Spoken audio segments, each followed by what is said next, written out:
लूट होऊ देता कामा नये।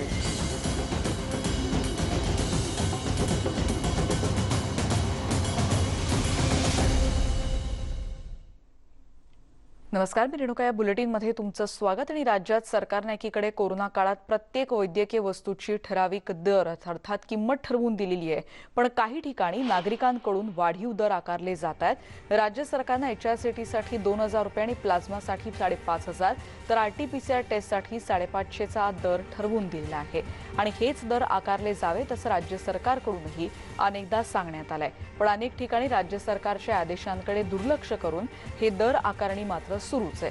प्रत्यक्षात राज्य सरकारने ठरवून दिलेले दरच ठिकठिकाणी आकारले जात आहेत का की वाढीव दर आकारले जात आहेत, हे वास्तव न्यूज 18 लोकमतच्या वृत्तमालिकेतून आपण पाहणार आहोत। राज्यातल्या कानाकोपऱ्यात जाऊन आमचे प्रतिनिधी त्याचं वास्तव काय आहे हे जाणून घेण्याचा प्रयत्न करतात, कारण राज्य सरकारने जे दर निश्चित केलेत त्याकडे निव्वळ दुर्लक्ष होताना दिसतंय। हीच बाब आता समोर आली आहे। त्यामुळे विक्रेत्यांकडून नियमांचं पालन तरी केलं जात आहे का, असे अनेक प्रश्न यामुळे उपस्थित होत आहेत।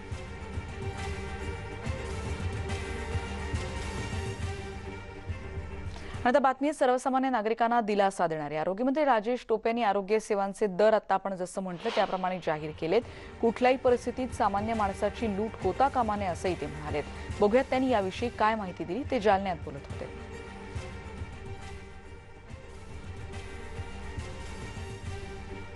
ॲम्ब्युलन्सचा दर कॅप केलेला आहे, त्यामध्ये बेड्सचा दर कॅप केलेला आहे। बेड्समध्ये विगतवारी करण्यात आलेली आहे की साधे बेड्स, त्याच्यानंतर ICU बेड्स आणि व्हेंटिलेटर ICU बेड्स, त्यानंतर कुठल्याही परिस्थितीत HRCT जे आहे त्याच्या संदर्भात 2000 आम्ही दर केलेला आहे, त्यापेक्षा जास्त घेता कामा नये। प्लाझ्मा 5500 केलेला आहे, त्यापेक्षा जास्त घेता कामा नये। तुमचा RT-PCR जो दर आहे तो आता 500 रुपये केलेला आहे, त्यापेक्षा कोणत्याही RT-PCR प्रायव्हेट लॅबने जास्त घेता कामा नये। आणि या सगळ्या ज्या काही दराच्या, इवन अगदी मास्कचा दर आहे तो सुद्धा 19 रुपये केलेला आहे, त्यापेक्षा कोणी जास्त घेता कामा नये। हे सगळ्या दरांचे जे काही नोटिफिकेशन आहेत ते आजही या तारखेलाही सध्याही लागू आहेत। आणि म्हणून मला कलेक्टर्स, कमिशनर्स आणि सर्व प्रशासनातल्या अधिकाऱ्यांना नम्र सूचना करायच्यात, कुठल्याही परिस्थितीत सामान्य माणसाची लूट होऊ देता कामा नये। आरोग्यमंत्र्यांनी तर हे आवाहन केलंय, पण बघूयात आता राज्यातल्या वेगवेगळ्या भागांमध्ये खरंच याची अंमलबजावणी केली जाते का, दर वाढवून तिथे सांगितले जातात आणि लूट होते। आता सुरुवात आपण या बुलेटिनमध्ये बघणार आहोत अमरावतीच्या बातमीपासून, कारण अमरावती जिल्ह्यात या दरांबद्दल नेमकी काय परिस्थिती आहे हे देखील आपण जाणून घेणार आहोत। जिल्हा सामान्य रुग्णालयामध्ये ही स्थिती आहे का, अधिक माहिती घेऊयात। संजय शेंडे आमचे प्रतिनिधी आता आपल्या सोबत आहेत। संजय, गेल्या काही वेळापासून आपण बघतोय राज्यातली ही स्थिती आणि अनेक ठिकाणी आपण हे स्पष्टपणे पाहतो आहोत की 500 रुपये, त्याचबरोबर 1000 रुपये, काही ठिकाणी 2500च्या जागी 4000 रुपये तिथे उकळले जात आहेत, अशी काही भागातली स्थिती आहे। अमरावतीतली काय दृश्य? निश्चितच अमरावतीमध्ये पण काही दिवसापूर्वी जर आपण बघितलं होतं तर अमरावतीमध्ये HRCTचे रेट जास्त घ्यायचे, 2500 2000 जे शासनाचे दर आकारलेले होते। मात्र त्यापेक्षा जास्त काही जे सिटी स्कॅन सेंटरचे जे डॉक्टर संचालक आहेत ते घ्यायचे। त्यानंतर जिल्हाधिकारी आणि जिल्हा सिव्हिल सर्जन यांच्या मार्फत त्यांच्यावर कारवाई सुद्धा करण्यात आलेली आहे। अमरावतीमध्ये काही अँटीजेन सेंटर होते जे तपासणी करायचे किंवा RT-PCR सेंटर होते, ते रिपोर्ट रुग्णाला देत नव्हते किंवा रिपोर्ट अपलोड करत नव्हते। तर अनेक खासगी जे RT-PCR आणि अँटीजेनचे टेस्ट सेंटर होते ते बंद करण्यात आले होते। आता सध्या जे शासनाचे ते दर आकारलेले आहेत त्यानुसार अमरावती जिल्ह्यात जर बघितलं तर अमरावती जिल्ह्यात खासगी जास्तीत जास्त RT-PCR केंद्र आहे आणि खासगी केंद्रावर शासनाने नेमून दिलेल्या दरानुसारच दर घेतले जातात किंवा शासनाच्या केंद्रावर मुख्यतः फ्री ऑफ चार्ज हे RT-PCR चाचणी केली जाते। मात्र अमरावतीच्या पंजाबराव देशमुख वैद्यकीय महाविद्यालय मात्र 500च्या ऐवजी 600 रुपये RT-PCRचे आकारले जात असल्याचं पावती माझ्याजवळ आलेली आहे। आणि माझ्यासोबत आता अमरावती जिल्ह्याचे जे एकूणच ज्या सगळ्या गोष्टीवर नियंत्रण ठेवणारे जे सिव्हिल सर्जन आहेत, डॉक्टर श्यामसुंदर निकम सर माझ्यासोबत आहेत। सर, मला सांगा, अमरावती जिल्ह्यात जे शासनाने जे दर निकष आखून दिलेले आहेत त्यानुसार नेमकं दर घेण्यात यावे, रुग्णांची लूट होऊ नये म्हणून आपण कशा पद्धतीने नियंत्रण ठेवता? नाही, आपण जे काही शासनाने निर्धारित दर केलेले आहेत त्यानुसारच हे दर आकारले जावे अशा प्रकारचं आपलं सगळ्या जे सेंटर्स आहेत त्यांना सांगणं आहेत. आणि त्याच्यावर नियंत्रण ठेवण्यासाठी प्रशासनामार्फत एक समितीसुद्धा आपण नेमलेली आहे. कुठूनही जर तक्रार आली तर आपण लगेच त्याची शहानिशा करतो आणि बऱ्याचदा आपण हे काही पैसेसुद्धा वापस केलेले आहेत. मधल्या काळात काही अँटीजेन टेस्ट सेंटर होते ते जास्त आकारणी करत होते किंवा अनट्रेन माणसांना करत होते, त्यावेळेस आपण सुद्धा ही कारवाई केलेली आपल्याला माहीतच आहे. आताही HRCT असेल, अँटीजेन RT-PCR असेल किंवा प्लाझ्मासारख्या ज्या अत्यावश्यक गोष्टी आहेत यासाठी याकडे सुद्धा आम्ही बारकाईने लक्ष ठेवून असतो आणि कुठल्याही प्रकारची रुग्णाची लूट होऊ नये हा त्यामागचा आमचा उद्देश असतो. निश्चितच आपण बघितलं की रुग्णांची लूट होऊ नये यासाठी अमरावतीचं पथक जे आहे ते पथक ऍक्च्युली काम करत असतं, डॉक्टर श्यामसुंदर निकम यांनी सांगितलेलं आहे. तसं असलं तरी म्हणजे तरी जसं त्यांनी आवाहन जरी केलेलं असलं तरी अनेक जे रुग्ण आहेत किंवा त्यांचे नातेवाईक आहेत त्यांना सध्या जरी या सगळ्या कोरोना संकटात याकडे लक्ष देण्याची सध्या त्यांना वेळ जरी मिळत नसला, पण समज जर काही तक्रार करायची असेल तर आहे ती रिसीट दाखवून त्यांच्या तक्रारीचं काही निवारण करण्यासाठी काही हेल्पलाईन किंवा जिल्हाधिकारी कार्यालयामध्ये ते जाऊ शकतात, अशी काही प्रोव्हिजन तिथे दिली जाते? याबद्दल काही विचारता येईल त्यांना? निश्चितच डॉक्टर साहेब, मला सांगा की जर काय अनेक ठिकाणी आपण बघितलंय की जरी हे शासनाचे रेट निर्धारित केलेले असले, जरी बाहेर पाठी लावले असले तरी अनेक डॉक्टर्स जे आहेत ते रिपोर्ट द्यायला तयार नाही किंवा अनेक ठिकाणी आपण पाहिलं की या HRCT RT-PCR चाचण्यासोबतच मोठ्या प्रमाणात रुग्णांकडून बिल आकारली जात आहे कोरोना पॉझिटिव्ह रुग्णांकडून 2-2, 4-4 लाखापर्यंत. तर यासाठी तक्रार आली काही किंवा तक्रार निवारण करण्यासंदर्भात काय आपले प्रोव्हिजन करतात? आपल्याकडे स्पेशल टीम आहे ज्यामध्ये आमचे महात्मा ज्योतिबा फुलेमधली काही डॉक्टर मंडळी आहे, प्रशासनातली काही मंडळी आहे, आमचे तज्ज्ञ आहेत आणि यांच्यामार्फत आपण दरवेळेस त्याची शहानिशा करतो, त्या बिलांचं ऑडिट करतो आणि जर त्यात काही अनियमितता आढळली तर त्याचे वापससुद्धा आपण बऱ्याच ठिकाणी करायला लावलेले आहे. कुठल्याही प्रकारची लूट होणे हा त्यामागचा उद्देश आहे. रुग्णाभिमुख रुग्णांच्या सोयीची सगळी सेवा, आरोग्य सेवा असावी हाच आमचा यामागचा उद्देश आहे. निश्चितच रुग्णांची खरं तर लूट होऊ नये हे शासकीय यंत्रणेमार्फत तंतोतंत पाळलं जातं. मात्र खासगी जे सेंटर्स आहेत, खासगी सेंटरमध्ये मात्र अनेक ठिकाणी आपण पाहिलं की जिल्हाधिकाऱ्यांकडे सुद्धा तक्रारी आलेल्या आहे की रुग्णांकडून मोठ्या प्रमाणात जे बिल आहे, बिल 4-4, 5-5 लाखापर्यंत बिल उकळलं जात आहे, याच्या सुद्धा तक्रारी झालेल्या आहे. मात्र त्याची चौकशी सुरू आहे, अजूनपर्यंत कारवाई झालेली नाही आहे. मागच्या कोरोनाच्या काळात काही दवाखाने जे होते ज्यांनी जास्त बिल आकारलं त्यांच्याकडून जवळपास 4 ते 5 दवाखान्यांकडून बिल वसूल करण्यात आलेलं होतं. मात्र आताच्या सध्या परिस्थितीमध्ये अमरावतीत मोठ्या प्रमाणात खासगी रुग्णालय आणि काही रुग्णालये नियमानुसार बिल घेतात. मात्र काही रुग्णालय अशी आहेत की जे रुग्णांची निश्चितच लुबाडणूक करत आहे, अशावर आता कठोर कारवाई करणं गरजेचं झालेलं आहे. अमरावतीमध्ये RT-PCRचा जर विचार केला तर शासकीय रुग्णालयात काहीही प्रॉब्लेम नाही, मात्र खासगी रुग्णालयामध्ये काही ठिकाणी 100-150 रुपये जास्त आकारले जातात.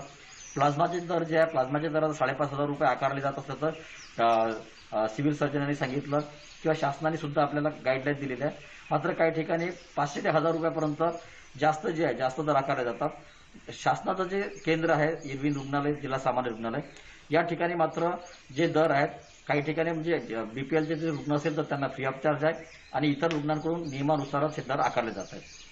संजय, पण अशा वेळेला जेव्हा आपण बघतोय की आवाहन तर त्यांनी केलंय आणि त्यांनी असं म्हटलंय की एक स्पेशल टीम देखील यासाठी कार्यरत आहे, पण या संदर्भात जर जाब विचारायचा असेल की जर शासनाने निर्धारित केलेले आहे, स्वतः आरोग्यमंत्र्यांनी स्पष्ट केलंय की कुठल्याही रुग्णाला त्रास होऊ नये याची काळजी घ्या, असे स्पष्ट आदेश असताना अशा प्रकारे का नाडले जात आहेत रुग्ण आणि त्यांचे नातेवाईक? आणि तसं असेल तर अमरावतीमधली ही संख्या किती आहे आणि किती दिवसांपासून त्यांना हा त्रास सहन करावा लागतोय? डॉक्टर साहेब, आपल्याकडे अशा प्रकारच्या काही तक्रारी आलेल्या आहेत का की रुग्णांकडून जास्त फी आकारल्या गेलेली आहे आणि असं असेल तर आपण त्या संदर्भात काय कारवाई केली? नाही, मधल्या काळामध्ये आमच्याकडे बाहेर ठिकाणून काही तक्रारी आल्या होत्या, त्या ठिकाणी मी स्वतः जाऊन ते सगळं चेक करून आलो आणि जे काही अनियमित होती ती त्या दृष्टीनं त्यांना आपण समज पण दिलेली आहे आणि जे काही वाढीव रक्कम घेतली होती त्या वापस करण्याच्या सूचना पण दिलेल्या आहेत. येणाऱ्या काळात जर काही लोकांनी अशा प्रकारे जर केलं तर त्यावर सुद्धा आपण अंकुश ठेवण्यासाठी नेमकं नक्कीच आपली जी टीम आहे ती सतर्क आहे. कुठल्याही प्रकारची जर तक्रार आली तर आपण लगेच त्याची शहानिशा करतो आणि जर काही अनियमितता असेल तर ती तात्काळ दूर करून घेतो. निश्चितच आता आपण बघितलं की या संदर्भात शासनाकडे कठोर पावले उचलण्यासाठी सगळे टीम लागलेले आहेत. मात्र त्यातूनही काही जे लोक आहेत, काही लोक अशा प्रॅक्टिस करत असतात, त्यावर वेळ पडली तर त्यांचे दवाखान्याचे लायसन रद्द करण्यापर्यंत सुद्धा आता शासन कारवाई करणार आहे. संजय, आपण बघितलं की अशा रीतीनं कारवाई होऊ शकते. जसं तुम्ही म्हणताय की इथे सील केले जाऊ शकतात डायग्नोस्टिक सेंटर, पण सिटी स्कॅन सेंटर सील केले जाऊ शकतात. अशा काही केसेस तिथे घडलेल्या आहेत का? आणि ज्या पद्धतीनं जसं आता डॉक्टर श्यामसुंदर सांगतायत की अशा रीतीने त्यांची एक स्पेशल टीम कार्यरत आहे, ही किती जणांची टीम असते आणि वेगवेगळ्या जिल्ह्यांमध्ये ही टीम कार्यरत असताना त्यांना कशा प्रकारे गाईडलाईन दिलेल्या असतात आणि ही टीम कशा रीतीनं या सगळ्या ज्या तक्रारी आहेत त्याचं निवारण करताना दिसते? जिल्हाधिकारी यांच्या कार्यालयाच्या अधीनस्थ एक टीम करण्यात आलेली आहे. यामध्ये जे उपजिल्हाधिकारी दर्जाचे अधिकारी आहेत, त्यासोबतच महात्मा फुले जन आरोग्य स्कीमचे जे डॉक्टर सानप आहेत आणि शिवाय आणखी 2 ते 3 डॉक्टर आहेत. हे डॉक्टर जे आहेत, हे डॉक्टर सगळ्या हॉस्पिटलमध्ये जाऊन रुग्णांचे जे बिल जे देण्यात आलेले आहे त्या बिलची तपासणी करतात आणि जर त्या प्रमाणापेक्षा जास्त बिल जर आकारलं असेल तर मात्र त्यांच्याकडून ते बिल वसूल केलं जातं. मात्र याही उपर काही जे खाजगी रुग्णालय आहेत, खाजगी रुग्णालय मात्र असं पाहण्यात आलेलं आहे की खाजगी रुग्णालयातील जे डॉक्टर्स आहेत ते डॉक्टर्स रुग्णांना आधीच त्यांच्याकडून लिहून घेतात की आमची बिलासंदर्भात कुठलीही तक्रार राहिलेली नाही आणि जे बिल जे आहे ते बिल केवळ त्यांना कच्च्या स्वरूपात दिलं जाते. त्यामुळं अनेकदा रुग्णांना तक्रार करण्याला सुद्धा कुठे वाव मिळत नाही आणि रुग्ण त्यावेळेस जो असतो तो अतिशय बिकट परिस्थितीत असतो, त्याला त्याचा रुग्ण वाचवायचा असतो, त्यामुळे तो डॉक्टरांसोबत व्हाईस करत नाही. हा पण एक मुद्दा समोर आलेला आहे. अनेकांनी सांगितलं की आम्हाला जर बिलच दिलेलं नाही, जर डॉक्टरांनी बिलच दिले नाही तर तक्रार करणार तरी कसे. अशा अनेक तक्रारी या निमित्तानं पुढे आलेल्या आहेत. त्याच्यामुळे आता शासनाला बिहाइंड द कर्टन म्हणजे फक्त ओपन इन्क्वायरी करण्यापेक्षा काही छुप्या पद्धतीने सुद्धा काही इन्क्वायरी करावं लागणार आहे. अजूनही अमरावती जिल्ह्यात रेमडेसिवीरचा तुटवडा हे मानला जातं. मात्र काही जे खाजगी डॉक्टरांचे जे असिस्टंट आहेत ते ऑफ द रेकॉर्ड 20-25 हजाराला रेमडेसिवीर विकतात. ही सुद्धा एक सत्य परिस्थिती आहे. मात्र यांना पकडणं सध्या कठीण आहे, कारण ते पर्टिक्युलर जे रुग्णाचे नातेवाईक आहेत, ज्यांना त्याची गरज असते त्यांना ते हेरतात आणि त्या माध्यमातून ही खरं तर लूट सुरू आहे. मात्र शासकीय यंत्रणेचे जे रुग्णालय आहे त्या रुग्णालयात मात्र या मानाने खूप चांगली व्यवस्था आहे. अमरावतीचं सुपर स्पेशालिटी रुग्णालय जे आहे जवळपास 400 बेडचं रुग्णालय आणि या ठिकाणी सिव्हिल सर्जन पासून तर त्यांची जी टीम आहे, डॉक्टर आहेत, अहोरात्र मेहनत करतात आणि अनेकांना या ठिकाणी जीवदान मिळालेलं आहे. अगदी खरं आहे. ही चांगली बाजू निश्चितच आहे आणि ती तुम्ही देखील या रिपोर्टिंगच्या माध्यमातून मांडताय संजय. पण अनेक ठिकाणी वास्तव अत्यंत गंभीर आहे. आपल्या नातेवाईकाला वाचवायचं का या सगळ्या कठीण परिस्थितीला आणखीन आर्थिक चणचण असताना देखील अशा प्रकारे ही लूट होते, एक बाजार मांडण्यात आलाय का, असा सवालच यामुळे उपस्थित होतो. धन्यवाद संजय या सविस्तर माहितीबद्दल. पण आपण एकीकडे बघतोय कोरोना रुग्णांच्या सिटी स्कॅन संदर्भात एम्सचे संचालक डॉक्टर रणदीप गुलेरिया यांनी एक महत्त्वपूर्ण माहिती दिली आहे आणि ती माहिती अशी आहे की गरज नसेल तर सिटी स्कॅन करणं टाळा असं आवाहन त्यांनी केलंय. It's also been looked at recent studies looking at DNA damage, and all of this suggests that there is some degree of DNA damage which occurs after a CT scan, which can lead to cancers in later life. Having said that, it's important to remember that those individuals who deteriorate, and that is only 15%, 85% of people have mild illness, they may have fever, they may have some degree of body aches, and they will recover on their own. They don't need to get a CT scan. The CT scan may be harmful in them. It's only the 15% of people who on day 6th, 7th or 8th start having high-grade fever, the saturation is falling, they're having a lot of cough which is causing chest tightness, and they're feeling that they're not able to breathe, that they are the ones who should get a CT scan done, and then in them it helps in guiding the treatment. But remember, the treatment is more based on your saturation, your temperature and other parameters rather than a CT scan. There's been enough data which shows that even patients who have mild symptoms may have a patch on the CT scan. The CT score may be 3 or 5 by 25, and without treatment it will go away. So sometimes you get a CT scan and it creates more panic and you get over-treated, which can be more harmful than useful. Therefore, unless indicated, please don't get a CT scan. त्याचबरोबर antigen चाचणी जरी negative असली तरी RT-PCR चाचणी करावी असं आवाहन देखील एम्सचे संचालक डॉक्टर रणदीप गुलेरिया यांनी केलं. बघूया ते या संदर्भात काय म्हणालेत. The RT-PCR is still the gold standard, and we must do the RT-PCR where your rapid antigen test is negative. But we must also understand one very important thing. When you have a situation like we have right now, when your infectivity rate is so high, then the predictive value of a rat really goes up. So if you have people who were in a situation where your positivity rate is more than 10%, some places it's even 30%, then the rapid antigen test has a high pickup and it will, and if your rapid antigen test is positive, it is very specific, you definitely have COVID-19 and you come to know within 5 minutes. So you could do a rat test. We're doing it in our emergency regularly and picking up almost 60 to 70% of patients who come there with COVID-19, which we were not doing in the past because the positivity rate was low. The remaining people who have symptoms but are rapid antigen test negative must have a RT-PCR done. So positive test tells you immediately that you have COVID and you isolate yourself, you start treatment, and that helps in the management. On the other hand, negative test doesn't rule out COVID infection and you must get an RT-PCR done. So it's very important to understand what is the position of the test as far as the diagnosis is concerned and therefore use it in that manner. आणि यानंतर एक break घेऊन पुन्हा भेटणार आहोत. पहा फक्त news 18 Lokmat. कुठल्याही परिस्थितीत सामान्य माणसाची लूट होऊ देता कामा नये.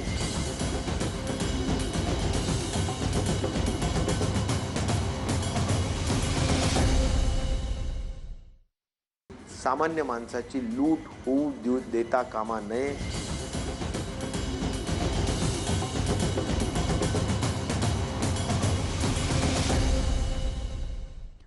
सामान्य माणसाची लूट होऊ देऊ नका असं आता राज्य सरकारकडून आरोग्य मंत्र्यांकडून जरी आवाहन करण्यात आलेलं असलं तरी राज्य सरकारनं कोरोना चाचण्यांच्या आणि प्लाझ्माच्या ज्या किमती निश्चित केल्या आहेत त्याचा मात्र पूर्ण अंमलबजावणी होताना दिसत नाहीये. कारण पुणे जिल्ह्यातल्या ग्रामीण भागात राज्य सरकारनं ठरवून दिलेल्या रकमेपेक्षा जास्त रक्कम अदा करावी लागते.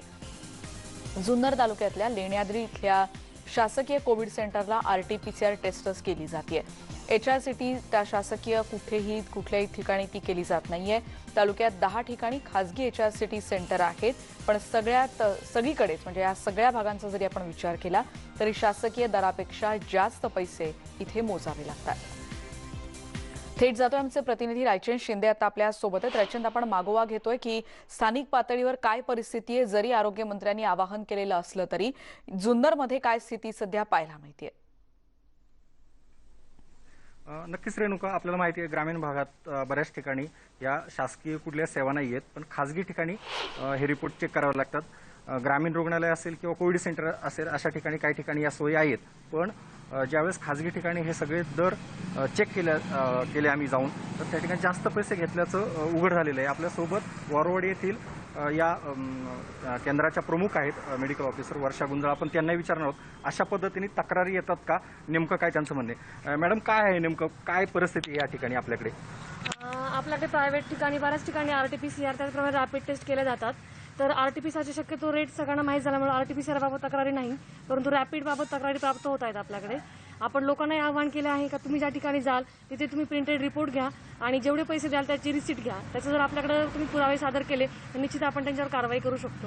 कुठे रिसीट दिली जात नाही त्यामुळे हे सगळे प्रॉब्लेम होतात. रिसीट दिली जात नाही, त्यापण प्रिंटेड रिपोर्टही दिले जात नाहीत. ते किट डायरेक्टली पेशंटच्या हातामध्ये देतात किंवा पेशंटला तोंडी रिपोर्ट सांगतात, त्यामुळे हा प्रॉब्लेम येत आहे. तर आपण शक्यतो करून रिसीटची मागणी करावी असं माझं नागरिकांना. अशा जर तक्रारी आल्या तर आपण काय कारवाई करू शकतो? अशा तक्रारी प्राप्त झाल्या तर निश्चितच आपण त्यांना ग्राहक पेजेमध्ये किंवा आपत्ती व्यवस्थापन कायदा अंतर्गत त्यांच्यावरती कारवाई करू शकतो. कारवाई होऊ शकते. दुसरी एक गोष्ट रेणुका आपल्याला सांगायला, प्लाझ्माचं ग्रामीण भागात कुठेही सेंटर नाहीये, पण प्लाझ्मासाठी काम करणाऱ्या काही मंडळी आहेत. आपल्यासोबत सचिन तोडकर हा युवक आहे, आपण त्याला विचारणार आहोत प्लाझ्माची काय परिस्थिती आहे, कसे रेट आकारले जातात.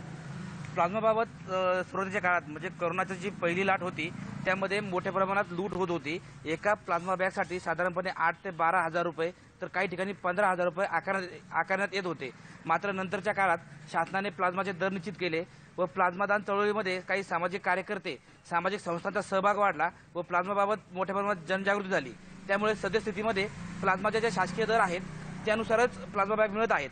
पण जर रुग्णाचे नातेवाईक स्वतः ब्लड बँकमध्ये गेले तर त्याला त्या दरामध्ये म्हणजे 5,500 रुपयात प्लाझ्मा मिळतो. त्यातही पण जर रुग्णाच्या नातेवाईकाकडे प्लाझ्माचा डोनर असेल तर त्याला 5,500 रुपयात बॅग मिळते व डोनर नसेल तर काही ब्लड बँकांकडनं प्लाझ्मासाठी जास्त पैसे घेतले जातात. काही ब्लड बँकांचे मध्यस्थ यासाठी काम करतायत. जर रुग्णाचे नातेवाईक थेट ब्लड बँकेत गेले तर त्यांना शासकीय दरात प्लाझ्मा मिळतो, पण जर मध्यस्थामार्फत प्लाझ्मा मिळवण्याचा प्रयत्न केला तर मात्र रुग्णाला जास्त पैसे द्यावे लागतात. ग्रामीण भागामध्ये कुठली सेंटर्स नाही आहेत, ब्लड बँका नाहीत, त्यामुळे सगळ्या पेशंटच्या नागरिकांची खूप मोठी कुचंबन होते. ग्रामीण भागामध्ये आता उत्तर पुणे जिल्ह्याचा विचार केला तर खेड, आंबेगाव आणि जुन्नर या ठिकाणी एकही प्लाझ्मा संकलन केंद्र नाहीये. या भागातील जर रुग्णाला प्लाझ्माची गरज पडली तर त्यासाठी भोसरी, पिंपरी चिंचवड किंवा पुण्यात जावं लागतं. जरी रुग्णाच्या नातेवाईकाकडे प्लाझ्माचा डोनर उपलब्ध असला तरी तो पुण्यात यायला घाबरतो. त्यामुळे रुग्णाची गैरसोय होती. यासाठी जर ह्या 3 तालुक्यांचं मध्यवर्ती ठिकाण मंचर या ठिकाणी प्लाझ्मा संकलन केंद्र झालं तर ही गैरसोय दूर होणार आहे. याबाबतचं निवेदनही मी 2 दिवसांपूर्वी माननीय मुख्यमंत्र्यांना, उपमुख्यमंत्र्यांना व आरोग्य विभागाला पाठवलेलं आहे. नक्कीच रेणुका, आपल्याला पाहावं लागेल का ग्रामीण भागामध्ये या सगळ्या गोष्टी अशा पद्धतीने तुटवड्याचा जाणवत आहे. काही ठिकाणी सेंटर्सला जास्त पैसे घेतले जात आहेत. ग्रामीण यंत्रणा जी आहे, अधिकारी त्यांच्या तक्रारी येतात, पण लेखी स्वरूपामध्ये यास तक्रार करायची म्हटलं तर बिलिंग नसतं. या सगळ्या अडचणीमध्ये प्रशासनाला सुद्धा अडचणी आहेत आणि नातेवाईक आहे यांना सुद्धा आपल्या पेशंटला हॉस्पिटलला नेल्यानंतर त्याला वेळेत उपचार होणं गरजेचं असतं किंवा ती टेस्ट होणं गरजेचं असतं. त्यामुळे सुद्धा या किचकट गोष्टीमध्ये पडत नाही. सरकारने दिलेले रेट मात्र हे सगळे आपण जरी दाखवत असलो तरी प्रत्यक्षात मात्र अशी परिस्थिती ग्रामीण भागामध्ये तरी नाहीये. अक्षरशः म्हणजे या चाचण्यांच्या नावाखाली लूट होताना दिसते रायचन. आणि एरवीज आपण बघितलं की सामान्य आपल्याला एखादा रिपोर्ट जरी कलेक्ट करायचा असला, मग तर कुठलाही दवाखाना असेल, कुठलाही हॉस्पिटल, बहुतेक ठिकाणी म्हटलं जातं की तुम्ही रिसीट दाखवा तरच आम्ही रिपोर्ट देऊ. इथे रिसीटच नाही, त्यामुळे सगळा काळा बाजार सुरू आहे. इथे किती साधारण शासकीय केंद्र आहेत या सगळ्या भागामध्ये, आणि त्याचबरोबर खासगी रुग्णालयांमध्ये देखील किंवा डायग्नोस्टिक सेंटरमध्ये देखील अशाच पद्धतीनं लूट सुरू आहे का? त्याचं प्रमाण साधारण किती असेल? रेणुका, जर जुन्नरचा विचार केला तर जुन्नरमध्ये फक्त लेणेदरी या ठिकाणी या सेंटर आहे. या ठिकाणी फक्त रॅपिड टेस्ट आणि RT-PCR केली जाते. आणि खाजगी जी सेंटर आहे त्याच्यामध्ये साधारण 10 ठिकाणी तालुक्यात होते. आंबेगावचा विचार केला तरी अशा आंबेगावमध्ये सुद्धा एक 8 ते 10 ठिकाणी आहे ह्या सोयी. पण या प्रत्येक ठिकाणी कुठेही रिसीट दिले आहेत नाही, हेच यातलं वास्तव आहे. खरंय रायचन, या दोन्ही कार्यकर्त्यांना विचारता येईल का की अशा जेव्हा त्यांच्याकडे तक्रारी येतात किंवा अशा रीतीनं मागणी, आपल्याला माहिती की अत्यंत कठीण काळ सध्या सुरू आहे, अक्षरशः व्यापार सुरू आहे असंच म्हणायला हवंय, अशा पद्धतीनं कशा रीतीनं या सगळ्या रुग्णांना किंवा त्यांच्या नातेवाईकांना त्रास दिला जातोय? आणि जसं आता त्या मॅडम सांगत होत्या की कारवाई संदर्भात त्यांना काही प्रश्न आता विचारता येतील का, की समज असा प्रकार उघड झालेला आहे, आता जरी काही काळामुळे त्यांना काही कारणामुळे जरी शक्य नसलं तरी यापुढे फॉलोअप करण्यासाठी काय काय कागदपत्र जवळ असणं गरजेचं आहे आणि काय रेकॉर्ड दाखवल्यावर त्यांच्यावर ही कारवाई केली जाऊ शकते? नक्कीच आपण मॅडमला विचारत, मॅडम जर समजा अशा प्रकारच्या तक्रारी आल्या तर काय काळजी घेतली पाहिजे आणि तक्रार आल्या तर कारवाई काय कशा स्वरूपाची होऊ शकते? आपल्याकडे लेखी स्वरूपात कशा पद्धतीने तक्रार करणं गरजेचं आहे? पेशंटनी ज्या ठिकाणी तुम्ही टेस्ट केली आहे त्या ठिकाणचा टेस्ट रिपोर्ट, त्या सेंटरचं पूर्ण रिसीट, पावती का किती पैसे दिले गेले आहेत हे जर आमच्याकडे लेखी स्वरूपात दिलं तर आपण नक्कीच ते प्रांतांकडे सादर करू आणि याच्यावरती आपत्ती व्यवस्थापन कायद्याअंतर्गत कारवाई का ते पेशंटला रिएम्बर्समेंट पैसेही परत मिळतील आणि त्या सेंटरवरही दंडात्मक कारवाई होऊ शकते. नक्कीच. तर रेणुका, आपल्याला माहिती आहे रिसीट हवी आहे, लेखी स्वरूपात अर्ज हवा आहे आणि तक्रार केली तर या सगळ्यांवरती आपत्ती व्यवस्थापन कायद्यानुसार गुन्हा दाखल होऊ शकतो. रेणुका, महत्वाची बाब आहे ही, कारण आपण अमरावतीमध्ये देखील बघितलं होतं की एक पथक त्यासाठी कशा रीतीने प्रयत्न करतात आणि ही दंडात्मक कारवाई निश्चित होऊ शकते. धन्यवाद रायचन, जुन्नर मधली ही स्थिती आमच्यापर्यंत पोहोचवल्याबद्दल. या व्यतिरिक्त इतरही ठिकाणचा आढावा आपण घेणार आहोत, तिथे काय परिस्थिती आहे तुमच्यापर्यंत पोहोचवत राहणार आहोत. पण एका ब्रेक नंतर पहा फक्त News18 लोकमत. कुठल्याही परिस्थितीत सामान्य माणसाची लूट होऊ देता कामा नये.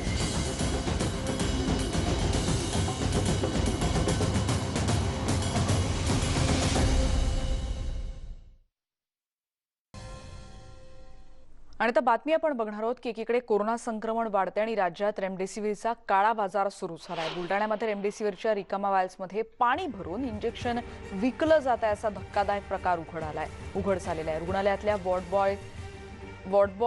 बॉय असतात इथे रुग्णाच्या जीवाशी खेळताना दिसत आहेत, कारण हे इंजेक्शन 20 ते 30 हजाराला विकलं जात होतं आणि या प्रकरणी पोलिसांनी आता कारवाई केल्याची माहिती कळते आणि या प्रकरणी तिघांना अटक करण्यात आलेली आहे. बुलडाण्यामधली ही अत्यंत धक्कादायक बातमी आपण बघतो आहोत. 20 ते 30 हजाराला अशा रीतीनं या बनावट इंजेक्शनची विक्री केली जात होती. आणि याच रेमडेसिवीर इंजेक्शनची बेकायदेशीरित्या विक्री करणाऱ्या आणखी तिघांना पिंपरी चिंचवड पोलिसांनी आता मोठ्या शिताफीनं अटक केल्याचं कळतंय. धक्कादायक बाब म्हणजे पालिकेतर्फे चालवल्या जाणाऱ्या जम्बो कोविड सेंटर मधले कर्मचारीच इथे रेमडेसिवीरची विक्री करत होते. याआधी देखील बेड मिळवून देण्यासाठी रुग्णांच्या नातेवाईकांकडून लाखोंची खंडणी उकळल्या प्रकरणी याच कोविड सेंटरशी संलग्न असलेल्या 4 डॉक्टरांना अटक करण्यात आलेली होती. कुणीही रेमडेसिवीर इंजेक्शनची बेकायदेशीरित्या विक्री करत असेल तर नागरिकांनी थेट आपल्याशी संपर्क साधावा असं आवाहन पिंपरी चिंचवडचे पोलीस आयुक्त कृष्णप्रकाश यांनी केलंय. लोकांना आवाहन करतो आहे की कोणी रेमडेसिवीर इंजेक्शन जे आहे ते छापील दरापेक्षा जास्त दरामध्ये विकत असेल तर आम्हाला संपर्क साधावा. आमचा मोबाईल नंबर आहे 9134424242. याच्यावर व्हॉट्सअप करा किंवा मेसेज पाठवा. रेमडेसिवीर इंजेक्शनचा हे काळा बाजार फक्त काळा बाजार नाही आहे, एक्स्टॉर्शन ऑफ मनी पण आहे. कारण लोकांना जेव्हा गरज असते तेव्हा त्यांना जास्त दराने विकण्याचा हा प्रकार एक्स्टॉर्शनचा प्रकार आहे.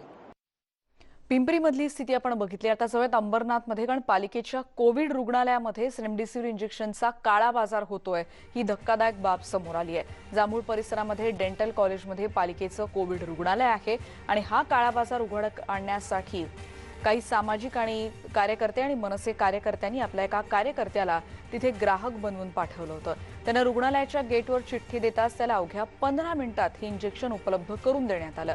2 इंजेक्शन 40,000 रुपयांना विकले जात होते. इंजेक्शन घेऊन येणाऱ्या रुग्णवाहिकेच्या चालकाला जेव्हा कार्यकर्त्यांनी जाब विचारला त्यानं डॉक्टरांनी इंजेक्शन दिल्याचं सांगितलंय. पण हे इंजेक्शन रुग्णालयात येतच नाही असं म्हणत त्यांना आरोप आता संबंधितांनी फेटाळून लावलेत. अंबरनाथमधली ही दृश्य आता आपण बघतोय. डॉक्टर आहेत ना आतमधले, ते लोकांनी एक माझ्याकडे असं दिलं कागदात लपटून.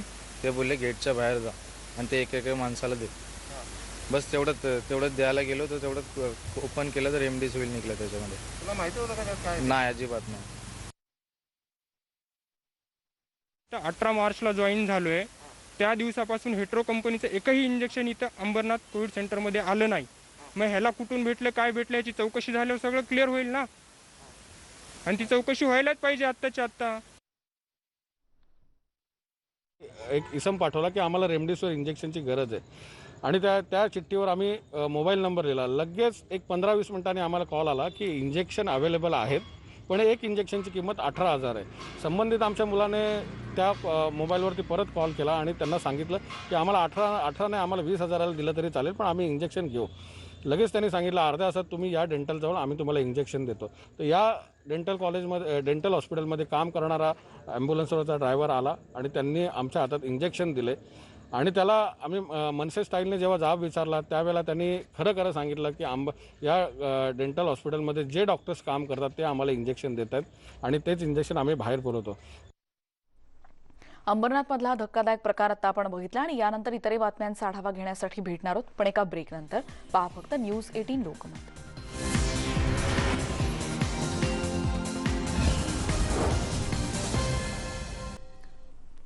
आणि कोरोना रुग्णांना आता दिलासा देणारी एक बातमी आपण बघणार आहोत. कोरोनावर एक नवीन औषधाला मंजुरी मिळाली आणि ते असं आहे की DRDOच्या औषधाला आपत्कालीन वापराला काल परवानगी देण्यात आली. 2DG नावाच्या औषधाचा वापर करता येणारे हे औषध भुकटी स्वरूपात वापरता येईल. तोंडाद्वारे हे औषध घेता येऊ शकणार आहे आणि आता राष्ट्रीय पातळीवर नव्या टास्क फोर्सची स्थापना याच्या नियोजनासाठी करण्यात आली आहे. ऑक्सिजनचं देशभरात होत असलेलं वाटप नियोजित करण्यासाठी आता हा टास्क फोर्स काम करेल. सुप्रीम कोर्टानं काल हा महत्त्वाचा निर्णय जाहीर केला आहे. समितीत 12 जणांचा समावेश असेल. ऑक्सिजन संदर्भात असलेल्या समस्यांचं निवारण करण्याचं काम ही समिती करेल.